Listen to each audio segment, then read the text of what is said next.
मुंबई महानगरपालिकेच्या निवडणुकीसाठी काँग्रेसची यादी तयार आहे। जवळपास 50% जास्त उमेदवारांच्या नावावर निर्णय झाल्याची माहिती आहे।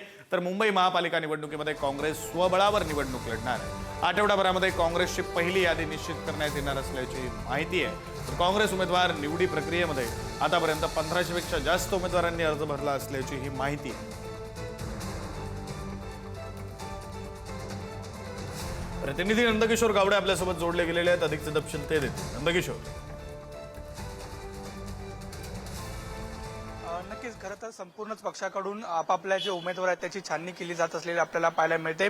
महाविकास आघाडीमध्ये काँग्रेस आता मुंबई महानगरपालिका आहे ती स्वबळावरती लढवणार असल्याचं या अगोदर सुद्धा जाहीर केल्याचं आपल्याला पाहायला मिळते। काँग्रेसचे जे बडे नेते आहेत त्यांनी सुद्धा स्पष्टपणे आम्ही स्वबळावरती खरं तर मुंबई पालिका निवडणार अशा पद्धतीची जी वक्तव्य आहे ती सध्या केलेली आपल्याला पाहायला मिळते। मात्र त्याच्या अगोदर जर एक समिती गठीत करण्यात आलेली होती, ती समिती जी आहे ती स्थानिक लेवलवरती जे उमेदवार आहेत त्यांची छाननी जी आहे ती करत असलेली आपल्याला पाहायला मिळते। अनेक उमेदवारांच्या मुलाखती सुद्धा काँग्रेसने घेतलेल्या आपल्याला पाहायला मिळतात। आणि जवळपास 1500 पेक्षा अधिक लोकांनी खरं तर इच्छुक उमेदवारांनी खरं तर या संपूर्ण परिसरात संपूर्ण काँग्रेसमध्ये संपूर्ण मुंबई परिसरात खरं तर ही जी इंटरव्ह्यूज आहेत त्या दिलेल्या आपल्याला पाहायला मिळतात। आणि याच संपूर्ण जे इंटरव्ह्यू दिलेल्या उमेदवारांची जवळपास 50%हून अधिक लोकांच्या ज्या अर्ज आहेत ते खरं तर स्वीकृत म्हणजे त्यांच्या जी जागा आहेत ती ठरलेली आपल्याला पाहायला मिळते। जवळपास 750 जणांनी पैसे भरून छाननी समिती जी आहे त्यांना सुद्धा खरं तर समितीला जे अर्ज आहेत ते खरं तर दिलेले आपल्याला पाहायला मिळतात। त्यामुळे